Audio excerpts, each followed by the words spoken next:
Salam alaikum tout le monde. Dans ce podcast, je pars à la rencontre de musulmans et musulmanes ambitieux qui sont des acteurs positifs de changement afin d'apprendre de leurs expériences et inspirer la prochaine génération de Muslim Makers. Après la réanimation, c'est la morgue. Il n'y a rien derrière. On ne peut pas envoyer le malade ailleurs. Donc, c'est vraiment le dernier service dans l'hôpital où on prend en charge des malades très, très graves. Donc, ça apprend l'humilité parce qu'on voit tout ce qui peut arriver à n'importe qui. J'ai le plaisir d'accueillir Ali Adhsen, médecin anesthésiste réanimateur. Dans cet épisode, Ali nous parle de son parcours éducatif et professionnel qui l'ont amené à exercer à travers la France et désormais au Qatar, ainsi que son quotidien de réanimateur. On a des malades des fois qui se comportent bien, qui répondent bien au traitement, qui s'améliorent, et on pense qu'ils vont sortir de l'hôpital, qu'ils vont sortir de la réanimation. Et puis, du jour au lendemain, des fois, on quitte le service l'après-midi, et on revient le lendemain, le patient n'est plus là, alors qu'il était bien la veille. Si ce n'est pas déjà fait, je t'invite à rejoindre les groupes Instagram et Telegram Muslim Makers. Les liens sont en description. Bonne écoute. Salam alaikum wa rahmatullah, Ali. Alaykoum salam wa rahmatullahi ta'ala wa barakatuhu, Abdurrahman. Comment est-ce que tu vas? Très bien, merci beaucoup. Je voulais te remercier déjà de m'avoir invité à ce podcast et de pouvoir intervenir. C'est un honneur pour moi. Et voilà, je pense qu'il faut que les gens se parlent et partagent un petit peu ce qu'ils font et qu'on sache ce qui se passe aussi un petit peu autour de notre communauté. Je te remercie d'avoir accepté mon invitation. Et big up à Anwar Adam qui m'a recommandé de contacter, un ami à toi, je crois. Et voilà, donc pour commencer, Ali, je te propose que tu te présentes rapidement. Ok, donc je m'appelle Ali Adhsen. Comme mon nom l'indique, je suis d'origine marocaine et d'origine marocaine berbère. Je suis né au Maroc il y a quelques années. Et je ne suis pas resté très longtemps au Maroc, puisqu'à l'âge de 6 mois, je suis arrivé en France. Donc, j'ai grandi en France. Je suis allé à l'école, comme on appelle, de la République française. J'ai fait mes études de médecine en France, donc à la faculté de médecine de Lille. Et puis, j'ai fait ma spécialité après à Limoges. Et puis, j'ai travaillé quelques années à Clermont-Ferrand. Voilà, donc je suis médecin anesthésiste réanimateur. Je faisais de l'anesthésie et de la réanimation. Maintenant, je fais plus particulièrement de la réanimation. Je suis marié, j'ai 3 enfants. Et maintenant, je vis au Qatar depuis à peu près 6 ans. Ok.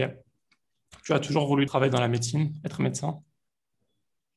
Oui, ça remonte en fait à mon enfance. J'avais toujours le médecin généraliste qui venait à la maison, qui était très respecté, qui avait le savoir, qui venait,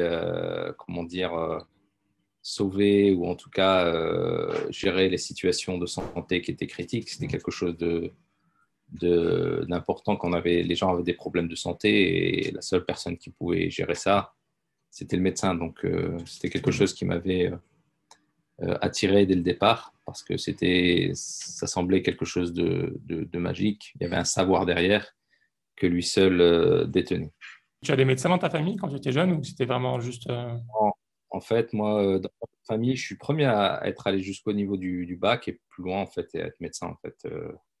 Nous, on fait partie originairement d'une famille où on s'occupait des terres au Maroc. Moi, je suis originaire du sud du Maroc, hein, vers Zagora, et mon père est arrivé en 1970, à l'époque quand il y a eu le recrutement des immigrés au Maroc. Donc, les gens passaient, les Français recruteurs passaient de village en village et ils prenaient les jeunes recrues dans les villages. Et mon père faisait partie de ces gens-là. Donc, sa famille s'occupait d'agriculture principalement.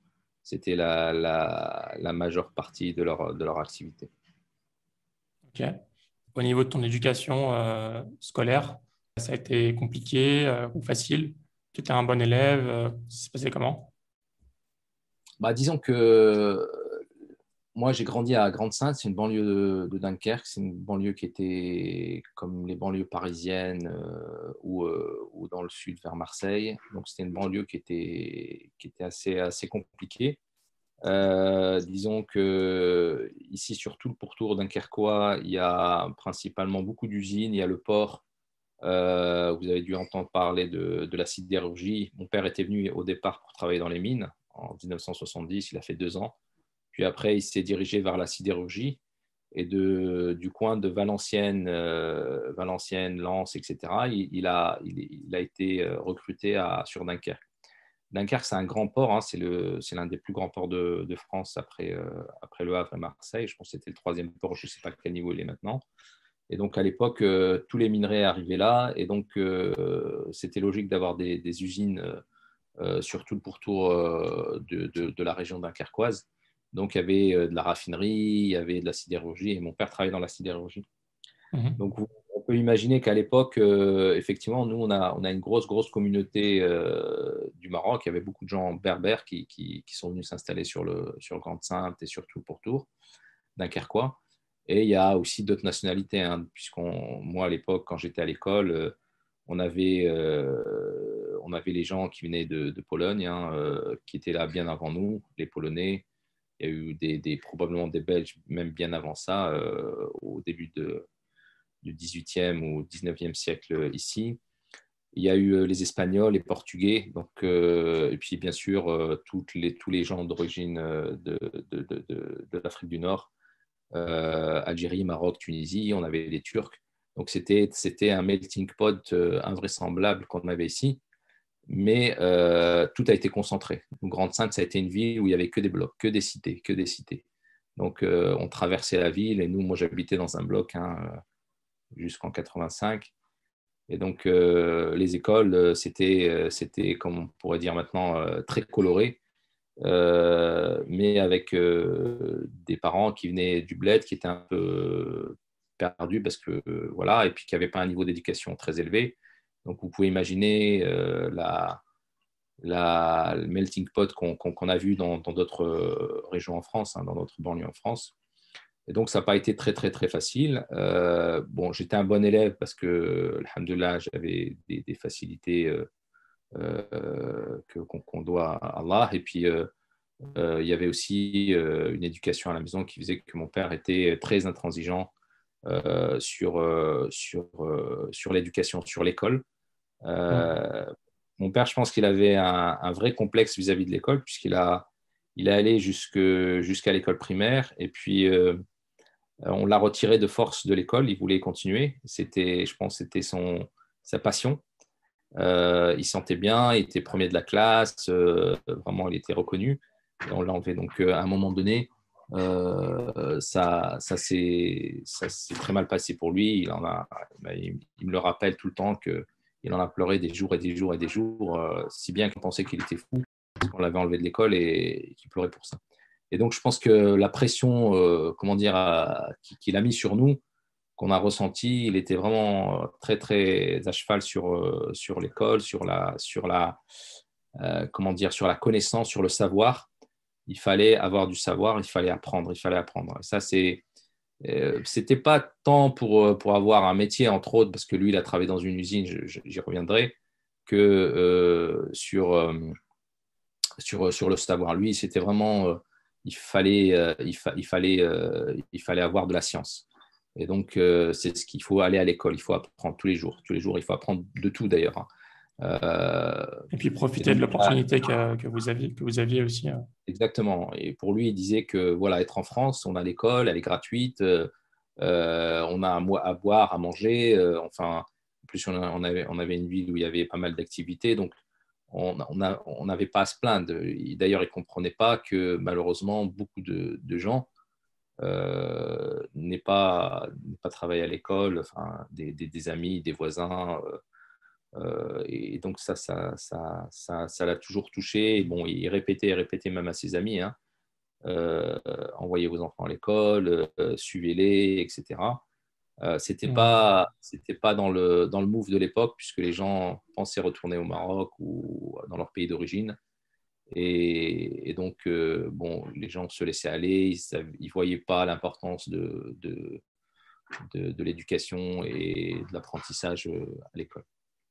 Donc voilà, Mhm. c'est un petit peu l'histoire qui a fait que ben, moi, j'ai probablement bénéficié d'un suivi, pas dans le détail, hein, mais c'était la répétition. Après, quand on arrive à un certain niveau, dès le collège, ils ne vérifiaient pas mes devoirs ou quoi que ce soit, mais ils demandaient est-ce que j'avais fait mes devoirs, où j'en étais. Ils demandaient d'aller à la bibliothèque, d'aller lire, etc. Donc, il était toujours attiré par la connaissance et il voulait que je puisse, pas que moi, mais tous mes frères et sœurs aussi, hein, j'y reviendrai, qu'on ait un accès à la connaissance. Et ça, pour lui, c'était un pouvoir. Pas de connaissance, on est manipulable, on est dépendant des autres, etc. Donc, la seule façon de se libérer du joug d'autres personnes ou de la manipulation d'autres personnes, c'est d'avoir des connaissances. Et pour lui, il n'y avait pas de raison, et je pense aujourd'hui, il n'y a pas de raison que quelqu'un soit plus intelligent que l'autre. Il suffit juste de travailler et avec le temps, on acquiert la connaissance, on acquiert les compétences. Et ça, pour moi, c'est quelque chose que je garde en moi et c'est ça qui me fait avancer. Toi, à ce moment-là, quand tu étais jeune, bon, on a tous vécu ça, enfin, tous vécu ça, beaucoup d'entre nous ont vécu ça, le fait que nos parents nous demandent de travailler plus ou moins intensément ou avec plus ou moins de suivi. Mais est-ce que toi, tu comprenais l'importance du travail ou c'était plutôt, tu le faisais pour lui faire plaisir? Oui, oui, bah, bien sûr. Je pense que à cet âge-là, on a du mal, mais parce qu'on n'a pas les codes. Je veux dire, quand on est dans un environnement où tous les gens vous expliquent l'importance, vous comprenez, quand c'est que le papa et parmi tant d'autres, on a l'impression que c'est quelque chose qui sort de l'ordinaire et on comprend encore moins. Hmm.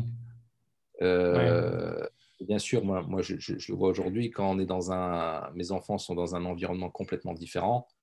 Voilà, c'est dans tous le cadre social, les gens qui y a autour de nous, c'est des gens qui valorisent l'apprentissage. Alors, il faut faire attention parce que là, les gens veulent que les enfants aient un super métier, fassent de l'argent, etc.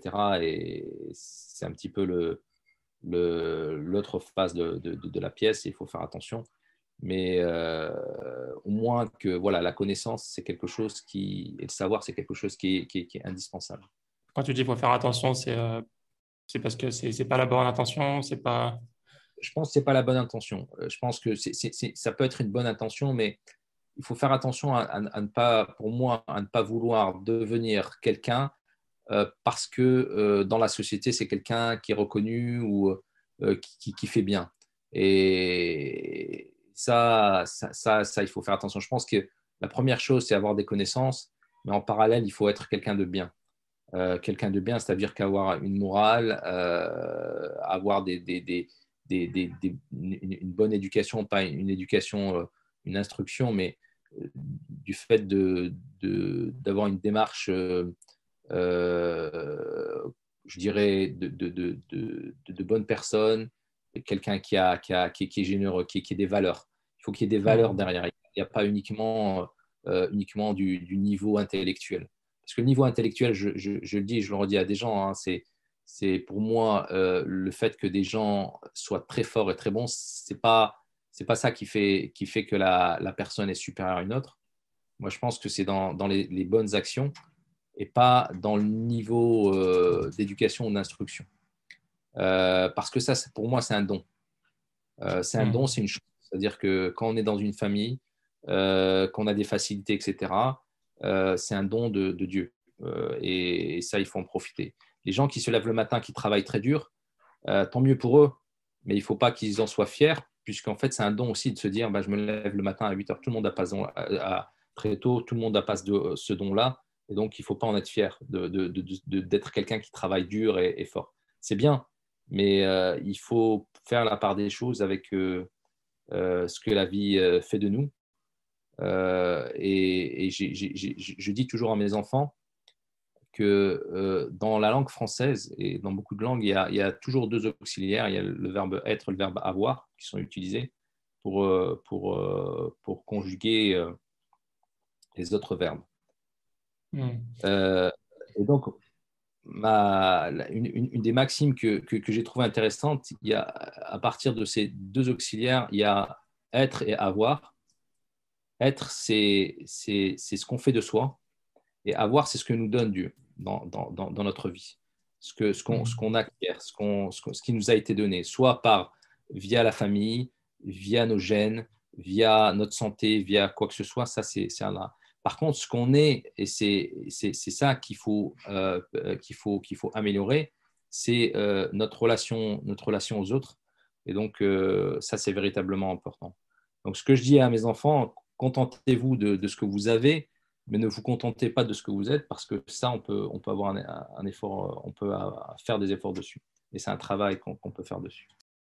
Est-ce que tu te rappelles du moment où tu as vraiment commencé à décider de continuer les études, mais pour toi, vraiment, tu y allais pour atteindre un objectif, contrairement à juste passer les années. Franchement, je pense que si on revient dans ma scolarité, ça a été relativement précoce. Ça a été vers la cinquième. C'est tout. Ouais. Ouais. En cinquième, en fait, ce qui s'est passé, c'est que j'étais dans une école primaire très multicolorée avec beaucoup de gens de partout. Bon, j'étais le premier de la classe, j'étais en CM2. Et à l'époque, le directeur de l'école a convoqué mon père en disant: Ouais, mais il ne faut pas l'envoyer dans le collège qui est à côté, parce que c'est un collège, voilà, c'est une catastrophe. Et votre fils, il a des compétences. Donc, il faut l'envoyer ailleurs. Donc, mon père, il ne savait pas trop. Il dit: Bon, comment il faut faire? Et le directeur de l'école, qui était d'ailleurs un pied noir, dit à mon père: Bah, écoutez, ma femme est prof de musique dans un autre collège, et ben, il faut Mhm. l'envoyer. Mon père dit: Ouais, si c'est pour le bien de mon enfant, pas de souci. Donc, il a fait toutes les démarches parce que c'était hors carte scolaire. Et voilà, le directeur a écrit une lettre voilà, de recommandation et compagnie. Et puis voilà, j'ai été changé d'un collège à un autre collège qui était hors carte scolaire. L'école de secteur, quoi. Voilà. Et donc, je me suis retrouvé dans ce collège-là.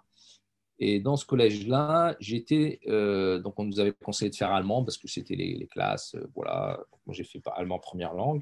Et je me suis retrouvé dans une des classes où ils avaient recruté dans notre ville un petit peu, en gros, tous les premiers de la classe. Mhm. Euh, donc, je me suis retrouvé dans cette classe. On était peut-être allez, deux ou trois d'origine maghrébine. Je me rappelle, on était, je pense, trois, deux ou trois. Alors que mon école primaire et dans l'autre collège, je pourrais dire qu'on était peut-être probablement plus de 70% de gens d'origine méditerranéenne, même, parce qu'en comptant l'Italie, l'Espagne, etc., on va dire allez, plus de 80%. Donc, ça a été complètement on a inversé le ratio. Nous, on était très, très minoritaires. Au début, bon, voilà, je me suis mis à travailler. Il y a une certaine, comment dire, compétition. Moi, j'aimais bien la compétition parce qu'on faisait du sport, etc. Et bon, bah, je travaillais, je m'en sortais pas trop mal. Et puis, à un moment donné, je me rappelle, il y avait une prof de français qui m'avait. Je travaillais dur pour essayer de faire des belles rédactions, etc. Et elle en avait toujours pour les autres élèves. Et ça m'avait un petit peu déçu. Enfin, ouais, j'étais déçu et un petit peu découragé parce que je travaillais dur, mais elle avait les autres de ma classe, c'était les petits derniers de la famille. Moi, j'étais le premier de la famille et les autres, c'était les petits derniers. Oh, t'es le petit frère de machin, t'es le petit frère de un tel, Alexandre, Mathieu, Michael, etc. À chaque fois, elle avait toujours un petit mot gentil pour eux et jamais pour moi. Je me dis, mais c'est fou ça, je travaille dur. Bon, j'avais l'impression qu'ils n'étaient pas meilleurs que moi et à chaque fois, il y avait toujours un petit avantage Et puis, je me suis laissé un petit peu aller. Fin de sixième et même début de cinquième. Et début de cinquième, bon, je me maintenais dans les matières, comment dire, mathématiques, scientifiques, mais dans les autres matières, j'y donnais pas beaucoup d'importance. Et arrive le conseil de classe du premier trimestre de cinquième, et la principale, c'est une prof d'art plastique. Et donc, mon père allait venir pour la rencontre parent-professeur. Mes notes n'étaient pas super. j'étais pas on va dire dans le premier tiers de la classe. Donc, je me suis dit, c'est bon, là, je vais me faire démonter par mon père. Et la prof d'art plastique, elle a nuancé, en fait, en disant, ben non, Ali, c'est quelqu'un de bien, voilà, qui s'investit. C'est vrai, étant en art plastique, j'aimais bien un petit peu faire des choses un peu artistiques avec elle. Et donc, elle était contente de moi. Et puis, elle a dit, oui, bon, il a des bonnes notes en maths, en physique, il pourrait faire mieux. Bon, voilà, après, il faut qu'il travaille sur d'autres matières. Et donc, comme elle avait nuancé, je me suis dit, waouh, là, je dois me faire démolir. Et puis finalement, elle a été relativement sympa. Et ben, je vais lui prouver qu'elle avait raison. Et je me suis mis à travailler. Donc, deuxième tiers, troisième tiers de la classe, en second trimestre, je suis passé parmi les premiers en travaillant. C'est fou comme une petite phrase comme ça, on pourrait se dire que c'est rien, mais Ouais. ça peut motiver un enfant. Je me suis retrouvé, et je me rappelle très bien, puisque le prof de physique redonnait les copies de la plus basse note à la meilleure note. Alors qu'au début, j'étais dans le milieu, et je me rappelle, hein, il y avait même pour te dire, hein, il y avait des gens de ma classe, un délégué de classe, avec qui je ne m'entendais pas bien, qui avait fait même une sorte de pétition pour me virer de la classe. Parce que, bon, j'étais comment dire, pas très cool avec eux. Euh, et donc, il avait recruté 3-4 personnes et voilà, il avait dit, voilà, Ali pose des problèmes, on va le virer. Et ça, c'était pour le premier trimestre. Et deuxième trimestre, et ben en fait, les copies de physique, je me rappelle, en tout cas en physique, ça m'avait marqué. Les mecs qui étaient toujours fiers d'être les premiers, les derniers à rendre des copies, c'était moi qui recevais la dernière copie. Et ça commençait à les choquer, à les paniquer. Et puis après, effectivement, des gens qui ne voulaient pas que je sois exclu de la classe commençaient à vouloir me fréquenter. Et donc, voilà, après, je me suis mis à travailler. Je me suis entendu avec un ami de cette époque-là, depuis la sixième, qui s'appelle Mathieu. Et on a travaillé ensemble jusqu'au bac avec Mathieu. Et on a toujours été un duo, Ali et Mathieu, tout le monde nous connaissait jusqu'au lycée. D'ailleurs, j'ai vu mon ancien prof de physique de seconde, première, terminale que j'ai eu pendant 3 ans il y a quelques jours. Et il se rappelait, il m'a dit, oui, tu étais toujours avec Mathieu, vous étiez ensemble, qu'est-ce qu'il est devenu, etc. Donc, c'est assez marrant, mais voilà, à partir de ce moment-là, je me suis dit, j'ai vu que ça payait de travailler, d'apprendre ses leçons, et puis ça payait aussi de la communication. Il y avait un retour avec les enseignants. On arrivait à discuter. Si bien qu'à un moment donné, je me rappelle encore, qu'en troisième ou dans d'autres classes, on avait une relation privilégiée, Mathieu et moi, avec nos enseignants, que ce soit nos enseignants d'histoire, les enseignants de philo. Je faisais du latin et du grec aussi, donc on avait des profs qu'on avait en français, en latin, en grec pendant 7-8 heures donc pendant la semaine. Et donc, on avait vraiment, voilà, on fermait la boucle, quoi. Et bon, je me rappelle qu'il y avait d'autres élèves qui, de toute façon, ils sont bizarres, ils ne comprennent rien. On n'était pas dans le move, on n'était pas dans la mode actuelle de dire les profs, c'est des nuls, ça ne sert à rien, C'est des etc. faillots. Ouais, ouais, on n'était pas considéré comme faillot, mais on était considéré comme à part, Trop sérieux. euh, ouais, trop sérieux. Voilà. Mais franchement, on a eu des relations très, très privilégiées avec les enseignants. Et moi, j'ai appris énormément. Il y avait des gens qui s'investissaient. Je racontais il n'y a pas longtemps, en seconde, je me rappelle, on est parti à 4 élèves. On avait 2 enseignantes, une prof d'histoire et une prof de maths. Donc, moi, j'habite dans le Nord, hein, à Dunkerque. Et je pense que c'est un week-end. Donc, elle venait, il y en a une qui venait de Marseille, une de Vendée. Elles étaient jeunes.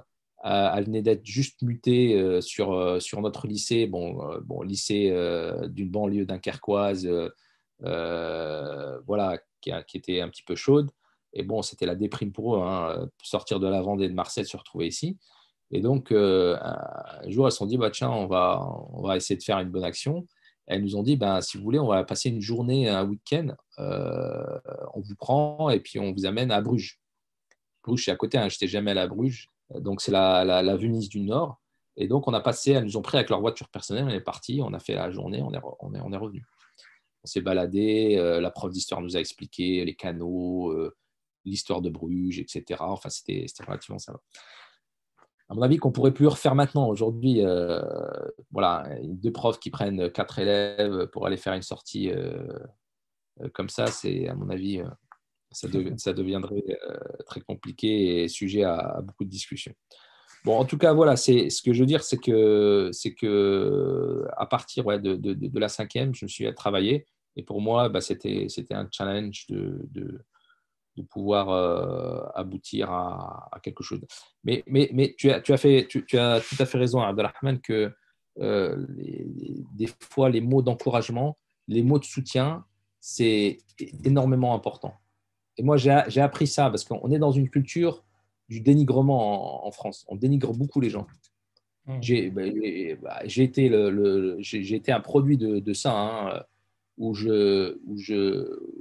quand on avait même des internes ou des gens qui ne veulent pas travailler, etc., j'essayais de ne pas trouver une solution pour les amadouer et essayer de convaincre les gens qu'il faut faire quelque chose. Je me dis, ouais, ils sont comme ça, de toute façon, on ne peut rien faire, c'est plié. Là, en étant parti au Qatar, en travaillant avec d'autres gens, avec un esprit multiculturel, avec une approche différente. Maintenant, voilà, il y a des gens qui sont pas bien pour telle ou telle raison, mais qu'on encourage, qu'on essaie de comprendre, qu'on essaie de pousser pour améliorer les choses. Et je pense que c'est même nous, dans notre façon de faire en tant que musulmans, c'est quelque chose qu'il faut qu'on garde. Il faut avoir vraiment une bonne intention vis-à-vis comment on dit, vis-à-vis de son prochain, en se disant, voilà, qu'est-ce que je peux faire pour que cette personne soit meilleure. Et c'est bénéfique pour moi. Et je me suis rendu compte qu'à chaque fois que je faisais ça, j'avais toujours des retours positifs. Hmm.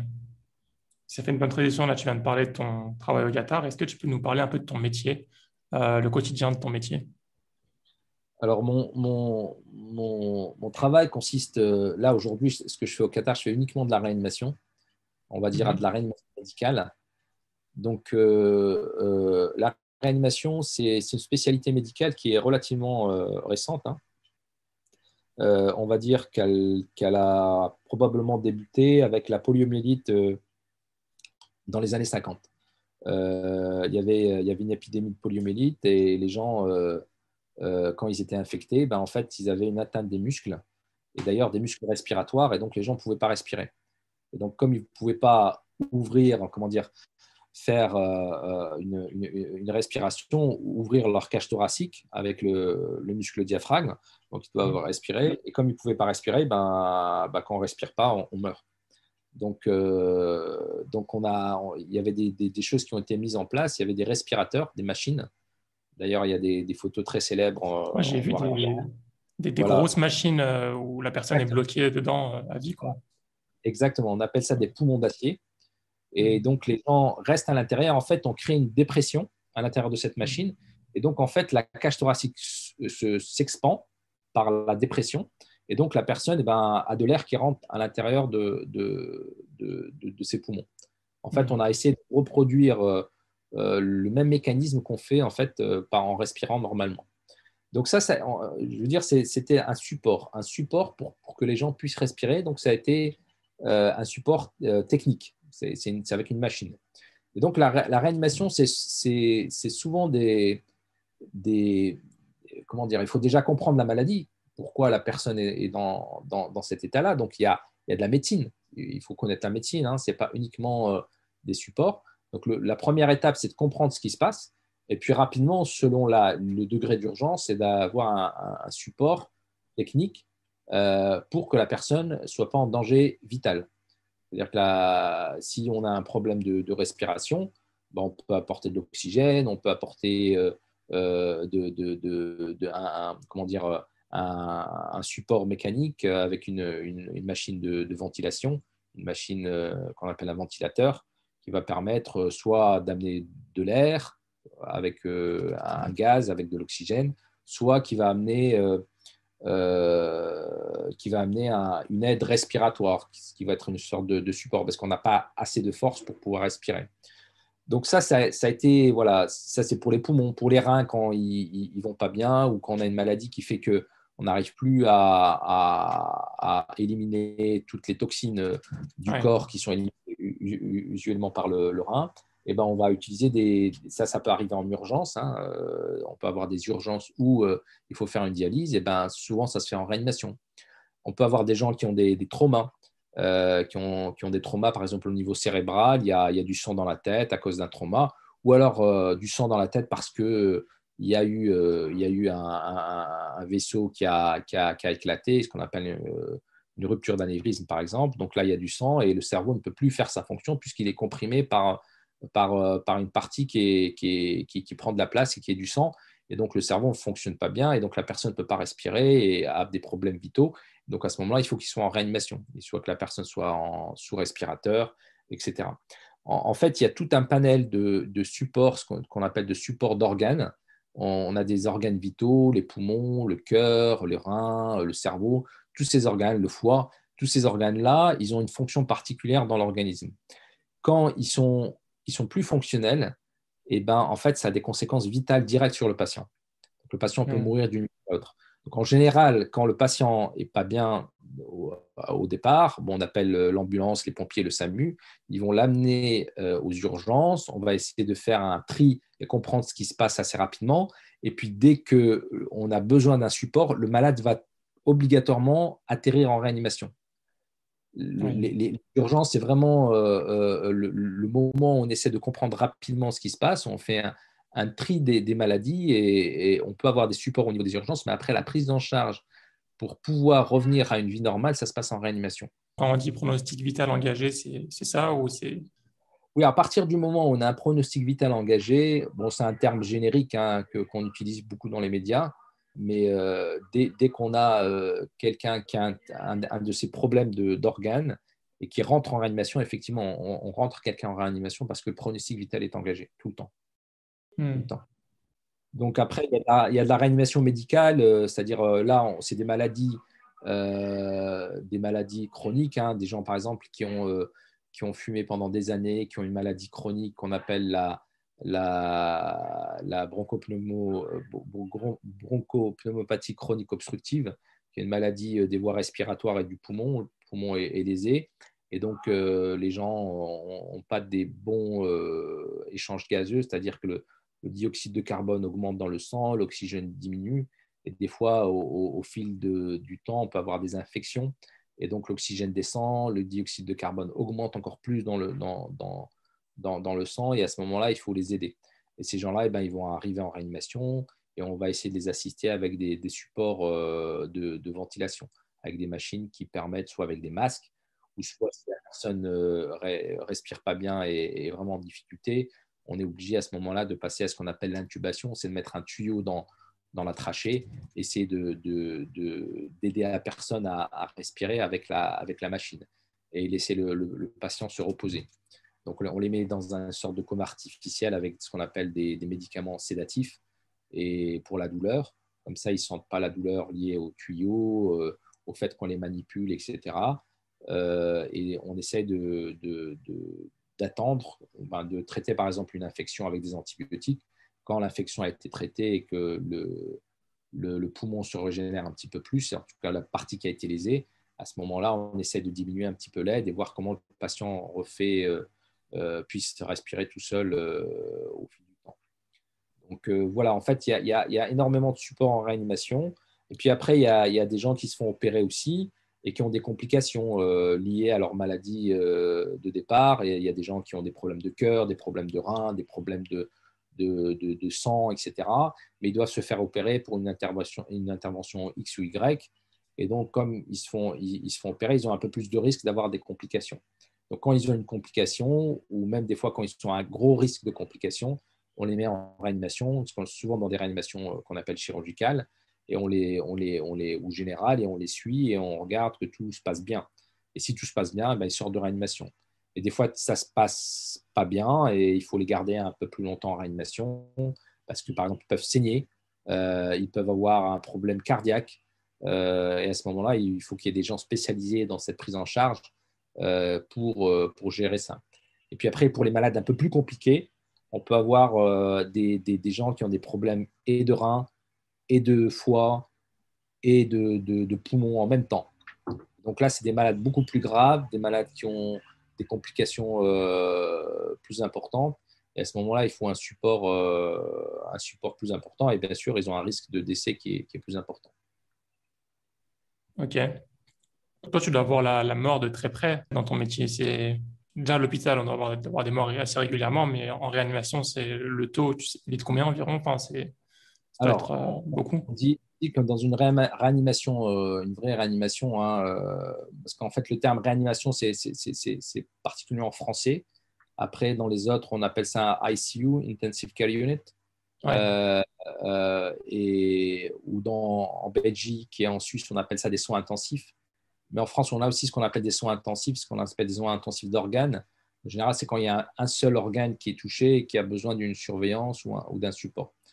Mais dans la réanimation, ici en France ou en général, les vraies réanimations avec des vrais supports d'organes, on va dire qu'on a entre 20 et 25 de mortalité dans la réanimation. Oui. Voilà, donc oui, on a une personne sur cinq qui va décéder en réa.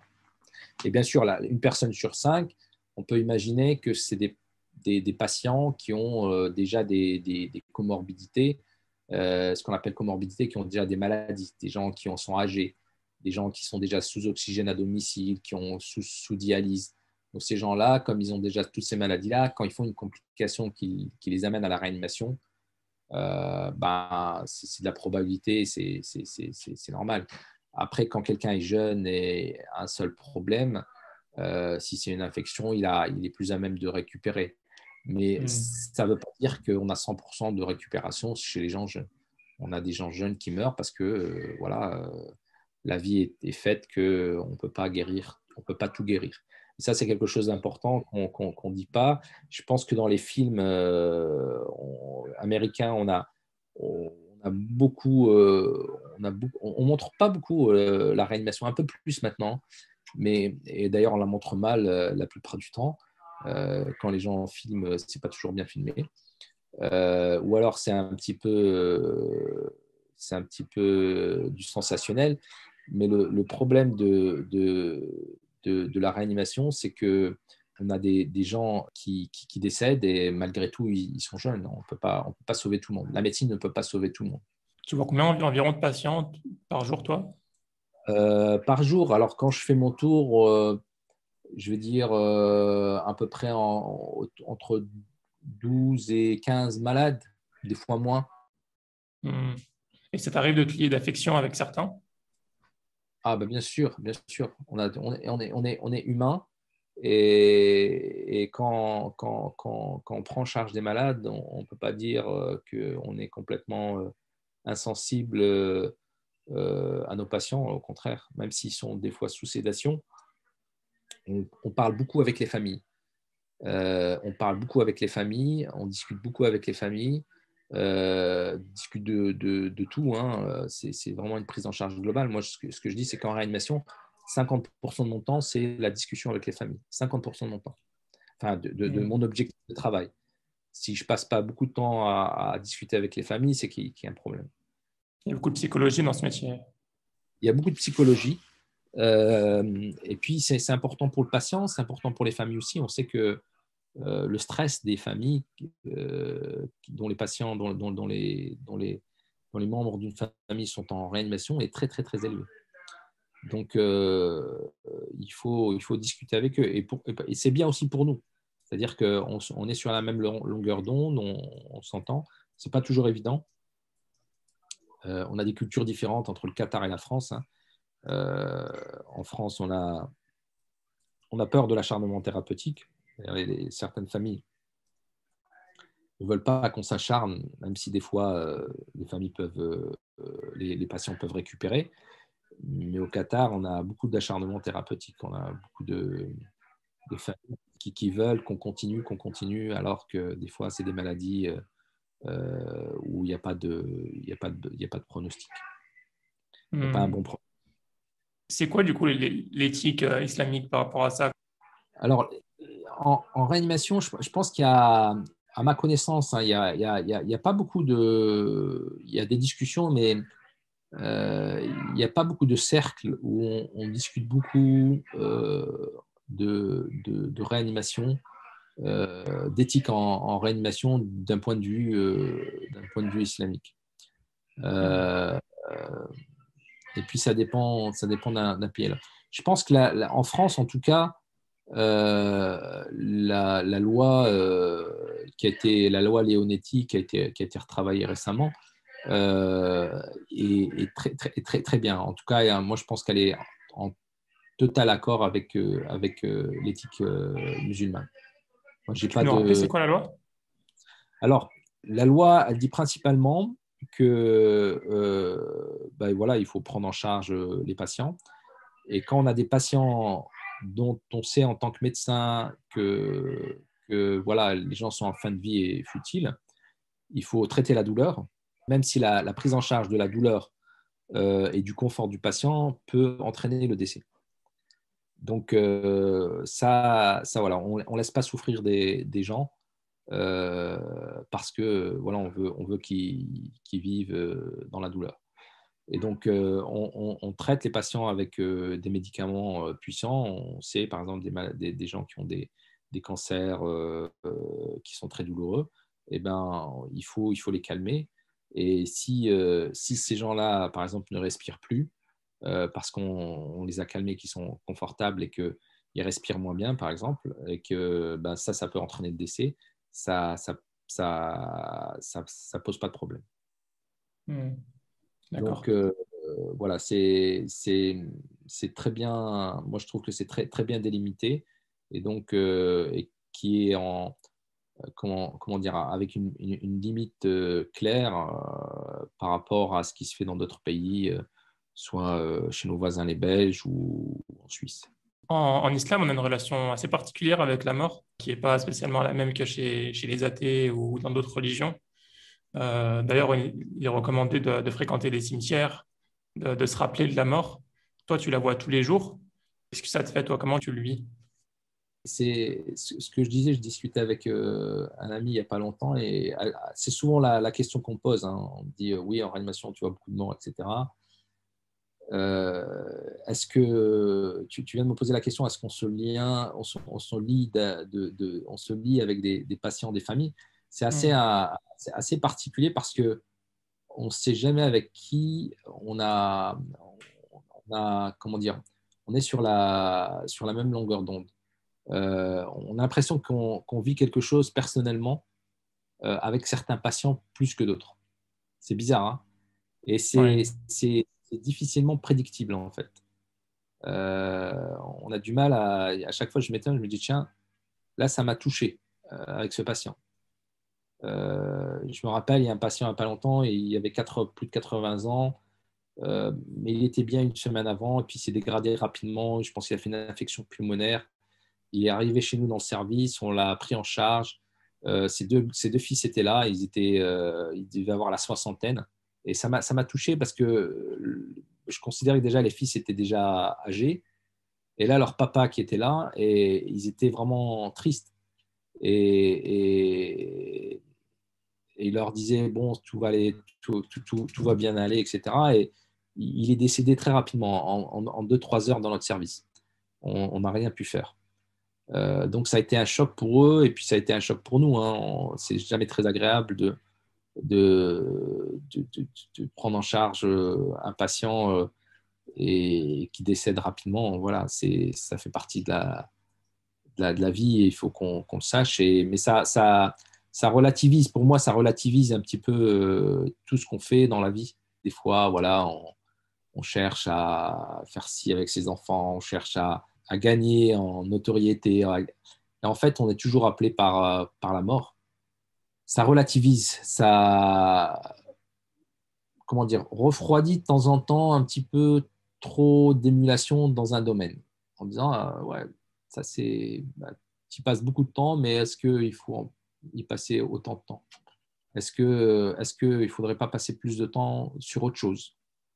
Est-ce qu'il ne faudrait pas passer plus de temps avec tes enfants, ta famille? Est-ce que tu ne devrais pas passer plus de temps avec tes parents, tes amis? Est-ce que tu ne devrais pas passer plus de temps avec toi-même? Et puis des fois avec ton Seigneur. Ça rappelle un petit peu tout ça. Euh, L'erreur qui peut être faite souvent, c'est de prendre ça et de plus réfléchir et que ça devienne un automatisme, que les patients deviennent des numéros, que le travail devienne uniquement un moyen d'avoir son virement sur son compte à la fin du mois. Voilà. Mais non, moi je pense que sincèrement, la, la réanimation, alors la réanimation quand on l'a fait de façon intensive, elle n'est pas bonne. Et aujourd'hui, ça pose un problème. On l'a vu, hein, ça, on a beaucoup, beaucoup, beaucoup de burn-out. On a des gens qui dépriment, qui font des dépressions, qui se sentent pas bien, qui se sentent inutiles. Le burn-out, en fait, on est complètement grillé par le travail. On ne sait plus quoi faire. Donc, je pense que j'ai été à la limite où j'ai été en burn-out quand j'étais en France parce que je passais énormément d'heures, énormément de situations très, très difficiles avec des familles. Et donc, il faut prendre du recul. Et donc, aujourd'hui, d'ailleurs, ce que demandent beaucoup de groupes de médecins au niveau national, c'est que, voilà, on est un. D'ailleurs, pour les femmes aussi, parce que les femmes qui ont une vie de réanimateur ou réanimatrice sont difficiles parce qu'il faut s'occuper des enfants, entrer à la maison, etc. Il y a une vie de famille qui est prenante. Et donc, c'est pas un travail évident. En tout cas, dans l'organisation qui est faite aujourd'hui en France et dans beaucoup d'autres nations, c'est un travail qui demande énormément de temps et énormément comment dire, de réserve psychique et affective. Donc, voilà. Mais après, on arrive à faire la part des choses. Il faut faire attention.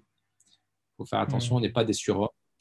Et voilà, il y a des gens qui ont décrit que travailler en réanimation, c'est aussi intense, si ce n'est pas pire, que d'avoir été en Irak par rapport à des soldats qui sont revenus des États-Unis, des soldats américains qui sont revenus d'Irak, tu vois.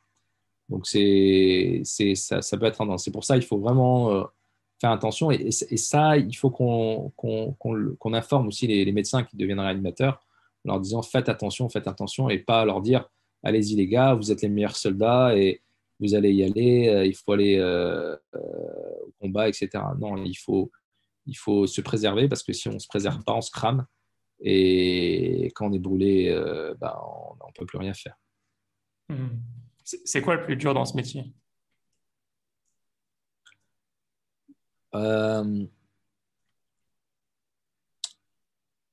Difficile à dire. Ou que toi, tu aies vécu dans ce métier? Alors, au début, il y a beaucoup de techniques. Il y a beaucoup, beaucoup de techniques. Mais ça, je pense, avec le temps, on s'y fait. Moi, je pense que le plus difficile dans ce métier, c'est d'anticiper. C'est d'anticiper ce qui peut arriver pour le malade. C'est assez impressionnant. Franchement, c'est un métier, moi, que je dirais, où on apprend l'humilité. On apprend énormément l'humilité parce que déjà, toutes les complications qui peuvent arriver à quelqu'un, à un médecin, à un patient, etc., elles arrivent en réanimation. Nous, on est après la réanimation, c'est la morgue. Il n'y a rien derrière. On ne peut pas envoyer le malade ailleurs. Donc, c'est vraiment le dernier service dans l'hôpital où on prend en charge des malades très, très graves. Donc, ça apprend l'humilité parce qu'on voit tout ce qui peut arriver à n'importe qui. Et puis, on a des malades, des fois, qui se comportent bien, qui répondent bien au traitement, qui s'améliorent. Et on pense qu'ils vont sortir de l'hôpital, qu'ils vont sortir de la réanimation. Et puis, du jour au lendemain, des fois, on quitte le service l'après-midi et on revient le lendemain, le patient n'est plus là, alors qu'il était bien la veille. Et donc, Ouais. ça arrive. Inversement, on a aussi des bonnes surprises. On a des malades.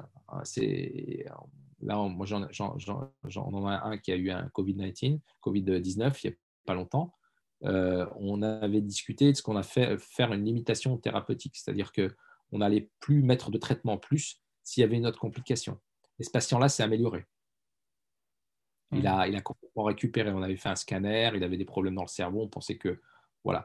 Donc, il y a énormément d'humilité dans ce métier. Il y a beaucoup de discussions. Il faut toujours être collégial. C'est vraiment des discussions avec la famille, avec les collègues, avec les infirmières. On discute avec tout le monde. On discute avec les autres collègues d'autres spécialités. Vraiment, c'est un métier où il faut il faut être écouté, pouvoir synthétiser les demandes de différentes personnes. Des fois, on va à l'encontre de décisions d'autres médecins parce que des fois, c'est des cas critiques où c'est pas toujours dans les bouquins.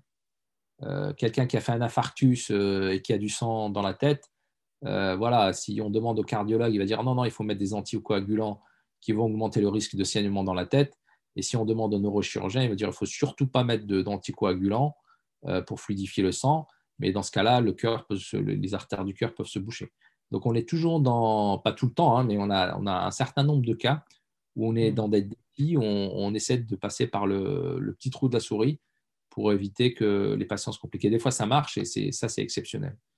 Et voilà, et ce qu'on aime bien dans notre métier en réanimation, c'est quand les patients sortent de réa, enfin, on les a vus.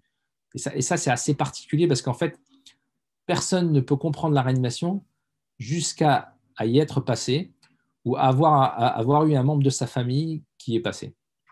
Parce qu'on voit toute l'histoire du patient du début où il était bien jusqu'au moment où il est dans un état critique et vraiment au bord de la mort. Et le patient sort de la réa, sort de l'hôpital. Et des fois, ils mettent des mois à récupérer. Et on les voit revenir après 6 mois, 1 an. Ils reviennent dans le service pour nous faire un coucou. Et ça, c'est vraiment quelque chose de super. Là, on se dit vraiment, on a participé à quelque chose. Même si à la fin, il faut toujours savoir, et c'est pour ça que je dis il faut avoir une humilité, le destin de la personne n'est pas entre nos mains.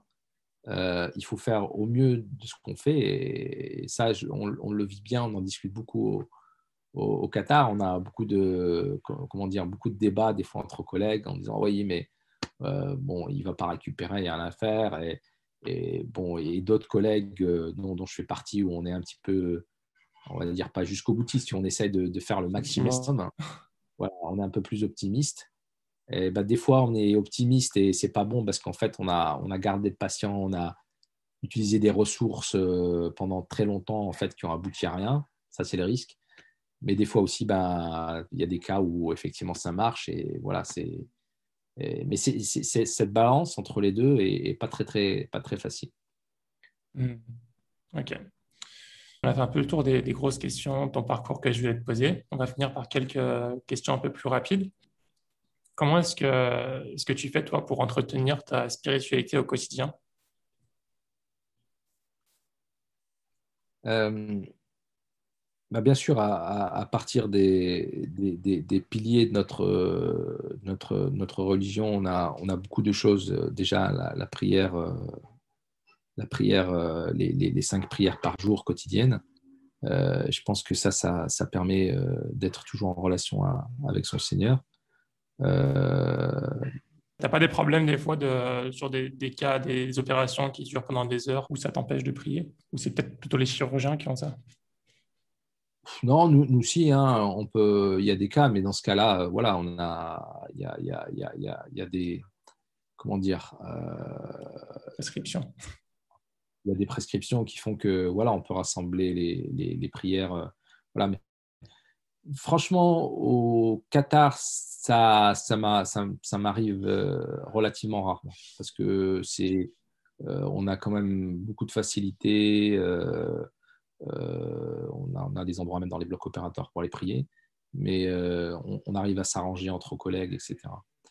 Mais des fois, ça arrive, surtout quand on part sur un transport, on fait une intervention et voilà, c'est dans la nuit, le Fajr vient bientôt arriver, il faut transporter le malade. On a des fois des interventions, ça dure entre 4 et 6 heures quand on doit aller mettre des patients dans un autre hôpital, surtout quand il y a des transports. Mais bon, on y arrive. D'ailleurs, pendant le Ramadan, ça a toujours été le challenge de s'organiser pour le jeûne, pour le suhour ou l'iftar. On arrive à s'arranger. Alhamdulillah, il y a beaucoup de baraka dans ce qu'on fait et Allah nous facilite les choses. Ok. Tu allais ajouter quelque chose, peut-être? Ouais, tu peux me rappeler la question au La départ question, parce que c'était comment est-ce que tu fais pour entretenir ta spiritualité au quotidien? voilà, bien sûr. Et donc après, je pense à partir de chaque cas.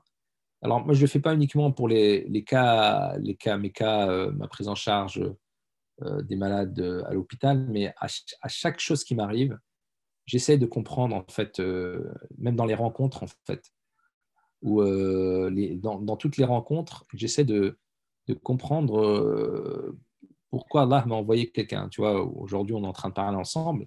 Et ben, je vais essayer de réfléchir à pourquoi aujourd'hui, ce 10 juillet 2021, là, je suis en communication avec Abdelrahman Qureshi et je vais philosopher par rapport à ça en disant c'est quoi l'apport, c'est quoi le bénéfice pour les autres, pour moi, comment Abdelrahman il m'a contacté via Anwar, comment j'ai rencontré. En fait,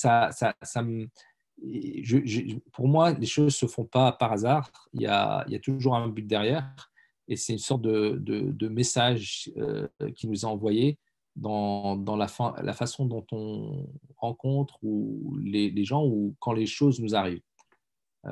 J'essaie de comprendre, de me dire,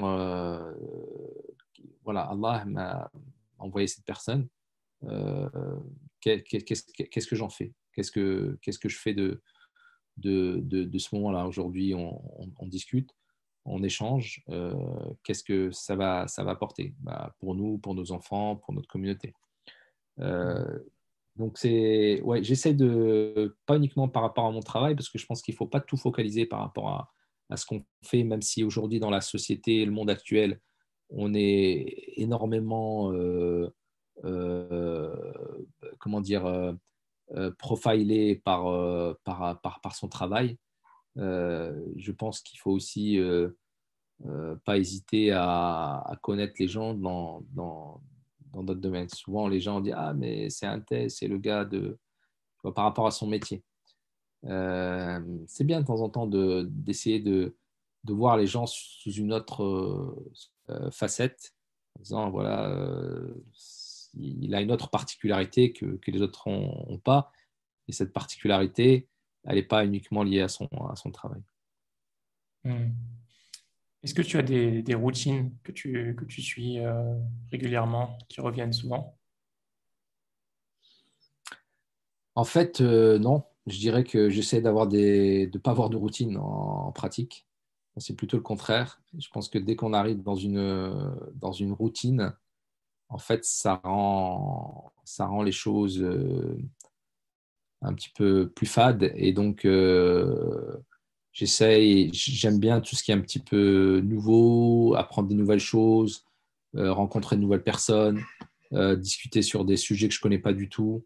Voilà, donc d'ailleurs, au Qatar, moi, je travaille beaucoup, je fais de la recherche. Je travaille avec des gens voilà, qui sont des ingénieurs à l'Université du Qatar, qui sont des microbiologistes à l'Université du Qatar. Voilà, je travaille avec des vrais scientifiques qui sont dans des laboratoires. Et voilà, ça me permet de faire autre chose que de la médecine, en tout cas de la médecine où on voit tout le temps des malades. Je fais aussi de la recherche clinique, on essaie de comprendre un petit peu à partir de notre pratique ce que deviennent les malades, etc.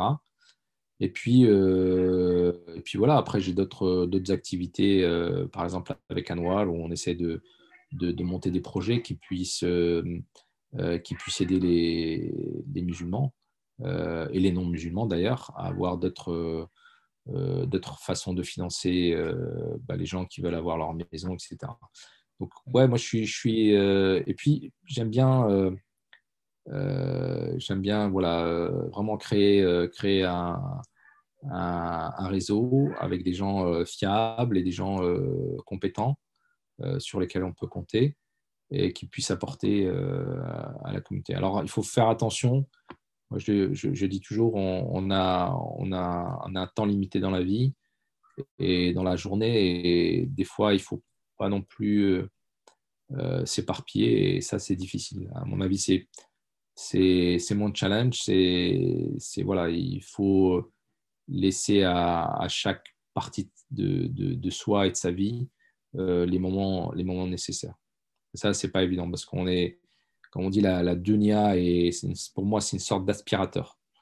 Euh, c'est une sorte de trou noir qui tire. Et si on ne contrôle pas la trajectoire de notre vaisseau spatial, on est englouti et ça y est, on est parti. Donc, mais bon, de toute façon, il y a cette attraction et il faut juste contrôler la force de ces réacteurs pour pouvoir les diriger dans le sens qu'il faut pour pouvoir suivre son chemin. Ok, très bien. Est-ce que tu as des recommandations de livres, de références, de vidéos, documentaires, peu importe, qui toi t'auraient particulièrement marqué et que tu voudrais recommander? Euh, alors, il y a un film qui est pas un super film, mais qui m'a philosophiquement qui m'a intéressé, c'est un vieux film, hein, ça s'appelle, je crois, Bienvenue à Gattaca. Je sais pas si tu l'as vu. Non, je ne l'ai pas vu, non. Voilà. Bon, c'est l'histoire d'un gars, en fait, l'idée, c'est dans le futur, on va pouvoir, à partir des gènes des gens, savoir qui va réussir dans sa vie et qui va la rater, en gros. Tu es un Ouais. loser ou voilà. Et donc, voilà, l'intrigue, c'est que c'est terrible comme vie. Et c'est ce qu'on essaie de faire aujourd'hui. Mais dans ce film-là, en fait, on voit que si on a de la volonté est vraiment un but dans la vie, un but honnête et généreux. On arrive à faire des choses. Et il ne faut pas se laisser faire par l'environnement en pensant qu'on est moins que rien. Mais c'est pas parce qu'on est mieux que on pense que la société nous renvoie qu'on est mieux que quelqu'un, qu'en fait on est mieux que quelqu'un, que les autres. Voilà. Moi, je pense que l'humilité, c'est quelque chose qu'il faut qu'on cultive.